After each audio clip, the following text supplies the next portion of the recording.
आसमान करे कर में फांसिया लगई थी हो सौतीन के बोलिया।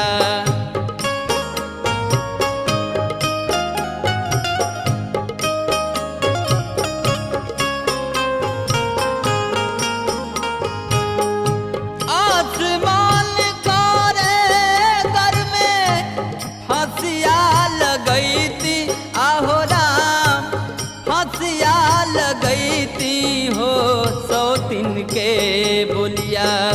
खलताए राम सौतीन के बोलिया खलताए राम सौतीन